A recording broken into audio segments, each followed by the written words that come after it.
नमस्ते मित्रांनो, आज मी स्वतः 21.21 किलोमीटरचा लॉंग इझी रन केला आहे. हा रन मी कुठल्या रेससाठी करतोय तर 22 फेब्रुवारी 2026ला लोणावळा येथे होणाऱ्या टाटा अल्ट्रा मॅरेथॉन 35 किलोमीटर होणार आहे. त्याच्या तयारीचा हा एक महत्त्वपूर्ण भाग आहे माझा. त्यामुळं आजचा हा लॉंग रन मी केलेला आहे. आजचा लॉंग रन जो केलेला आहे त्याच्याबद्दलच मी आजच्या या व्हिडिओमध्ये तुम्हाला सांगणार आहे. लॉंग इझी रन म्हणजे नेमकं काय असतं आणि तो का करायचा आणि कसा करायचा याच्याबद्दल मी तुमच्याशी थोडंसं बोलणार आहे. मित्रांनो, खूप लोकांना वाटतं की लॉंग रन जी गोष्ट आहे ती जास्त वेगात करायची असते, परंतु तसं नाही आहे. लॉंग रन जर आपण खूप वेगात केला तर रन संपल्यावर आपण पूर्ण थकून जातो. माझा आजचा जो रन होता तो मी 21 किलोमीटर धावलोय, परंतु रन संपल्यानंतरही मी चालू शकतो, बोलू शकतो आणि सगळ्यात महत्त्वाचं म्हणजे मला खूप फ्रेश वाटतंय. यालाच लॉंग इझी रन असं म्हणायचं. या रनमध्ये मित्रांनो वेग आपण लक्ष ठेवायचं नाही, वेगावर वेग जास्त ठेवायचं नाही, इगो ठेवायचं नाही आणि स्वतःला प्रूव्ह करण्यासाठी मी हे रन करतोय किंवा माझा असं आकडे आले पाहिजे, पेस आला पाहिजे, हे आलं पाहिजे, हे असलं काही डोक्यात ठेवायचं नाही.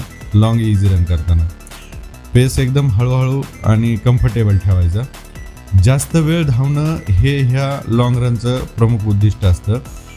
शरीराला एन्ड्युरन्स शिकवायचा असतो आपल्याला या लॉंग रनमध्ये. या लॉंग रनमध्ये आपण मित्रांशी गप्पा मारत मारत धावू शकू एवढाच पेस आपल्याला ठेवायचा आणि श्वास हा आपला कंट्रोलमध्ये असला पाहिजे. हार्ट रेट आपला स्टेबल असला पाहिजे. आजचा माझा उद्देश जो होता तो या लॉंग रनचा स्पीड अजिबात नव्हता, तर उद्देश माझा होता टाइम ऑन फीट, म्हणजे पायावर जास्तीत जास्त आपण वेळ देऊन हा रन करायचा आहे. आज मी 21.21 किलोमीटर केलेला आहे आणि या रनला मला टोटल 2 तास 12 मिनिट लागलेले आहेत. ॲव्हरेज पेस माझा इझी झोनमध्ये आलेला आहे आणि हार्ट रेट माझा कंट्रोलमध्ये आहे आणि शेवटचा किलोमीटरसुद्धा मी पहिल्या किलोमीटर सारखाच धावू शकलो. हेच या लॉंग रनचं माझं आजचं यशस्वी झाल्याचं लक्षण आहे. पहिला किलोमीटर आपण जसा फ्रेशमध्ये धावतो तसंच शेवटचा 1 किलोमीटर माझा फ्रेशमध्ये मी कंप्लीट केलेला आहे. लॉंग रन करताना मित्रांनो तुम्ही काही गोष्टी लक्षात ठेवल्या पाहिजेत. जर तुम्ही नवीन लोक असाल, नवीन रनिंग चालू केलेलं असेल आणि 5 किलोमीटर 10 किलोमीटरची जर तयारी करत असाल तर तुमच्यासाठी हे लॉंग रन खूप महत्त्वाचे आहेत. आणि पोलीस भरतीची तयारी करणारे, 1600 मीटर 800 मीटरची तयारी करणारे या लोकांसाठी सुद्धा हा लॉंग रन खूप महत्त्वाचा असतो. आठवड्यातून एक लॉंग रन आपण केलाच पाहिजे. लॉंग रन म्हणजे रोजचा रन नसतो मित्रांनो. आठवड्यात फक्त एकच करायचा आणि उरलेले दिवस आपल्या शेड्यूलप्रमाणे करायचे. लॉंग रनचा फायदा काय होतो तर आपला महत्त्वाचा दम वाढतो, पाय मजबूत होतात आणि पुढचे शॉर्ट रन आपल्याला इझी वाटू लागतात.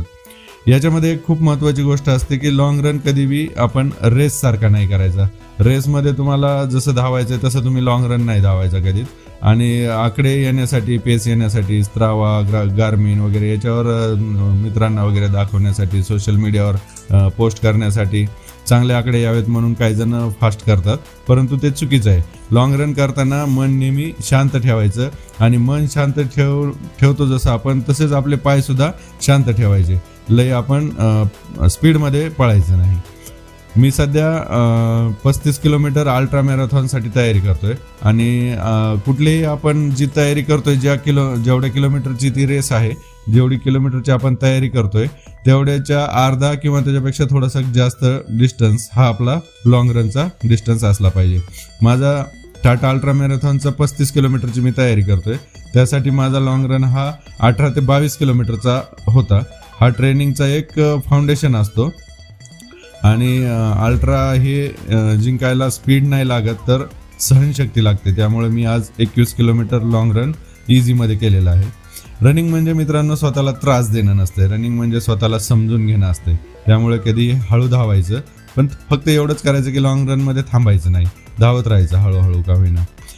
हा व्हिडिओ मित्रांनो तुम्हाला जर उपयोगी वाटला, लॉंग रनबद्दल जर काही तुम्हाला व्हॅल्यू तुमच्यामध्ये ॲड झाली असं जर वाटत असेल तर तुम्ही याला लाईक करू शकता. आणि तुम्हाला जर आणखी लॉंग रनबद्दल काही नवीन माहिती पाहिजे असेल किंवा काही शंका समस्या तुमच्या असतील लॉंग रनबद्दल, तर तुम्ही कॉमेंटमध्ये लॉंग रन असं लिहा किंवा तुमची जी समस्या आहे ती तुम्ही कॉमेंट करा. रन मराठीला तुम्ही सबस्क्राईब केलंच असेल, नसेल केलं तर करून घ्या. आणि पुढचा जो व्हिडिओ आपण रन मराठीवर पोस्ट करणार आहोत तो आपण लॉंग रन नंतरची जी रिकव्हरी आहे ती कशी करणार आहोत याबद्दल आपण नंतरचा व्हिडिओ या रन मराठी या चॅनलवर पोस्ट करणार आहोत. स्पीड नंतर येते आणि अगोदर आपल्याला शिकणं असतं. तर असंच रनिंगबद्दल शिकत राहण्यासाठी रन मराठी सोबत राहा. धन्यवाद.